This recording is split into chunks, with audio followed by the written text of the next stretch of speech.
আসসালামু আলাইকুম বন্ধুরা, কেমন আছেন? আশা করি ভালো আছেন। আপনাদের দোয়া আমিও ভালো আছি। তো আজকে রান্না করতেছি গরুর মাংস। এখানে দিয়ে দিয়েছি হলুদ, মরিচের গুঁড়া, হলুদের গুঁড়া, জিরা, ধনিয়ার গুঁড়া এবং পেঁয়াজ। আর এখন দিয়ে দিব আদা রসুন বাটা।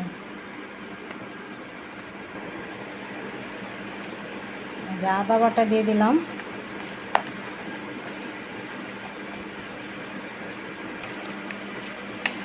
এখন এটা ভালোভাবে মেখে নিব।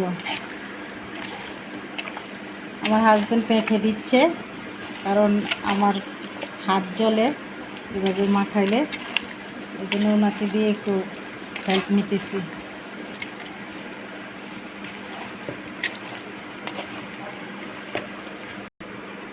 এই যে বন্ধুরা দেখেন, দিয়ে দিতেছি তেল, পরিমাণ মতো তেল দিয়ে দিব।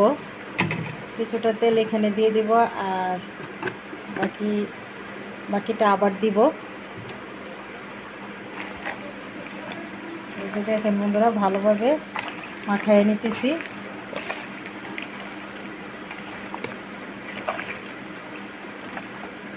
এই যে দেখেন মাখিয়ে নিল। এবার কিছুক্ষণ রেস্টে রেখে দেব, তারপরে চলে যাব আমরা চুলার মধ্যে। আর এই যে দেখেন বন্ধুরা, এই দিক দিয়ে রান্না করে নিতেছি ডাল। আজকে গরুর মাংস আর ডাল আর সাদা ভাত জমে যাবে। ডালটা সিদ্ধ হওয়ার জন্য প্রথমে দিয়ে দিলাম লবণ, আর দিয়ে দেব কিছুটা পেঁয়াজ কুচি, আর দিয়ে দিব কিছুটা রসুন কুচি। এবার একটু সিদ্ধ হতে থাকবে। সিদ্ধ হওয়ার পরে দেখাচ্ছি কেমন হয়। এই যে দেখেন বন্ধুরা, ভাত হয়ে গেছে। এই যে ভাতটা বলে ঢেলে নিলাম। এভাবে রাখলে ভাত আর নষ্ট হয় না, সুন্দর থাকে। আর পাতিলে রেখে দিলে ভাত জমে যায়।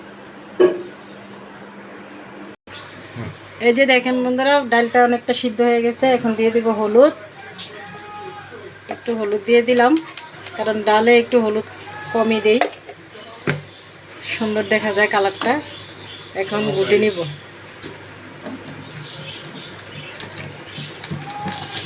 ভালোভাবে গুটে নিব। এই যে দেখেন বন্ধুরা, ডালটা সিদ্ধ হয়ে গেছে, খুব সুন্দরভাবে সিদ্ধ হয়ে গেছে। এখন দিয়ে দিব কয়েকটা কাঁচামরিচ ফেলে রেখেছিলাম, ওটা দিয়ে দিব। দিয়ে ডাল বাগার দিয়ে দিব, ডালে ফোড়ন দিয়ে দিব। এখন কেউ ফোড়ন বলে, আমাদের দেশে বাগার বলে, তাই আমিও বললাম যে বাগার দিয়ে দিব। এই যে দেখেন বন্ধুরা, ডালে ফোড়ন দেওয়ার জন্য আমি এখানে রসুন কুচি আর পেঁয়াজ কুচি দিয়ে একটু ভেজে নিলাম। এখন দিয়ে দিব।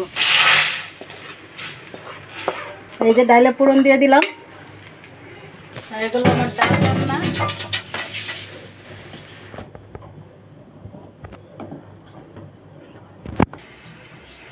এই যে মাংস রান্না করার জন্য বন্ধুরা বসাই দিলাম একটা হাঁড়ি, তাতে কিছুটা তেল দিয়ে দিলাম। কিছু তেল আমরা মাংসের সাথে দিয়েছি, আর এখন দিয়ে দিলাম কিছুটা তেল।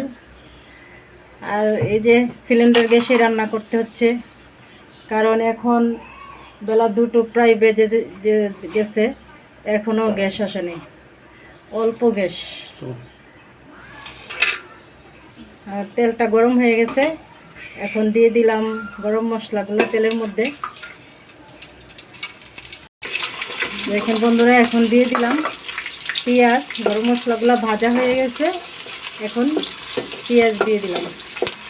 পেঁয়াজটা লাল লাল হবে, কিছুক্ষণ ভেজে নেই, লাল করব। এই যে দেখেন বন্ধুরা, পেঁয়াজটা এই যে বাদামি কালার হয়ে গেছে। এখন আমরা আগে থেকে মাংসটা মেখে রেখেছিলাম ময় মশলা দিয়ে, এটা এখন দিয়ে দেব। এই যে ভাজা গ্রানটা মাংসের মধ্যে খুব লাগলেই খুব ভালো লাগে। দেখেন বন্ধুরা, এই যে দেখেন মাংসটা দিয়ে দিলাম। এখন নেড়ে চেড়ে মিশিয়ে নিব।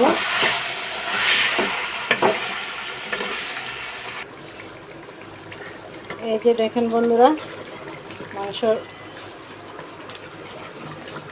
কষানো হয়ে গেছে, কালার এসে গেছে। এই যে তেল উপরে বেশে খুব সুন্দর কালার হয়েছে একদম। দেখেন কি সুন্দর কালার আসছে।